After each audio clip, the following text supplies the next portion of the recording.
Council member, fantastic job. Thank you. What are your thoughts about what happened today in this chamber?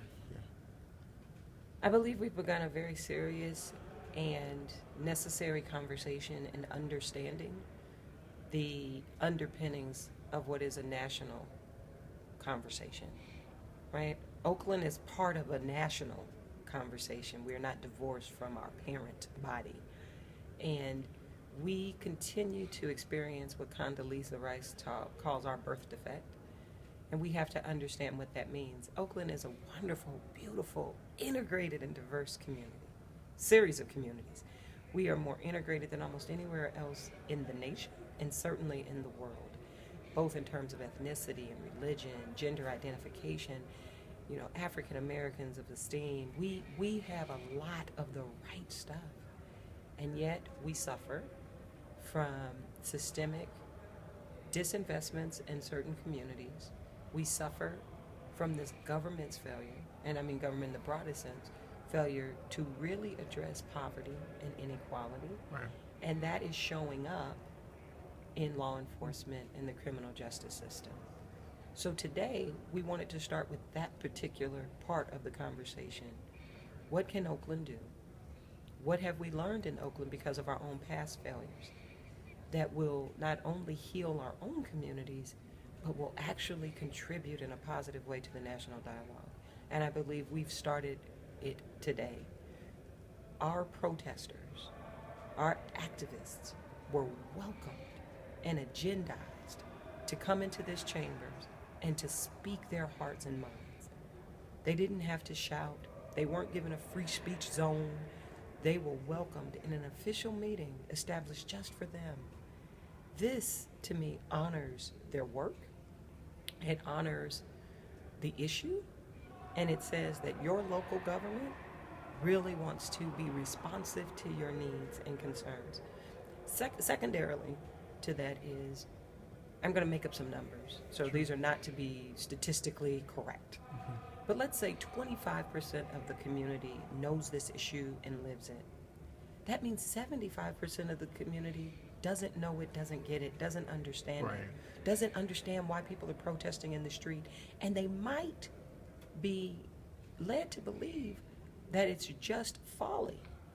Today allowed them to hear from academics and experts, practitioners and scientists, that there is real data that supports the frustration in the street, and it's an invitation for them too to embrace what I believe is a core value in Oakland for all of our residents, that we will not stand for injustice or inequality. What are the next steps? Next steps are to really take this information and begin to apply it in an overlay of what we're doing. I think we have to examine not only our practices within the department, which I believe are strengthening.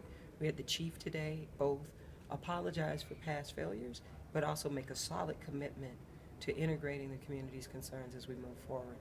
That is very powerful. We had a charge that came from Mr. Burris and others that said, okay, you're under a court supervision now, so we're going to believe that you're kind of doing right because you're under court supervision, but how are you going to govern yourself when the supervision is gone? So we have to begin to examine that now. We don't want to wait till the last minute.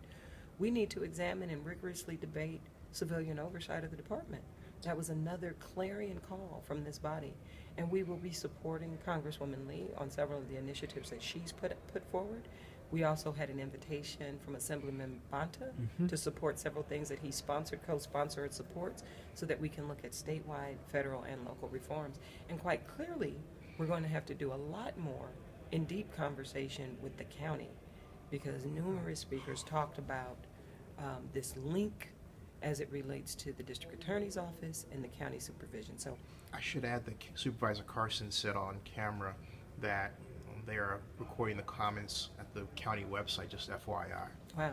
Sure. So I think there's a lot for us to do, and we will begin a rigorous examination of all that we can do. I believe this body is very serious about it, and certainly as president of the council, I will be agendizing it and making sure that it stays in the forefront of our community's concerns. How can viewers contact your office? Oh, very easy. McElhaney at oaklandnet.com, or just go to the City of Oakland website under governance. I'm the District 3 representative. And you're on Twitter. I am on Twitter, Lynette GM. I'm on Facebook, Lynette 2012, and that's Lynette with one N. And Zenny, I am very optimistic about what we're going to co-create together in this space. We had a courageous conversation today, and the mayor sat for the entire duration of this hearing. Most of the council members could stay and did stay for the duration of this, so that we are really very serious about hearing from this community and working on leading the nation as we stamp out inequality, and I'm very excited about that. Thank you, Councilmember.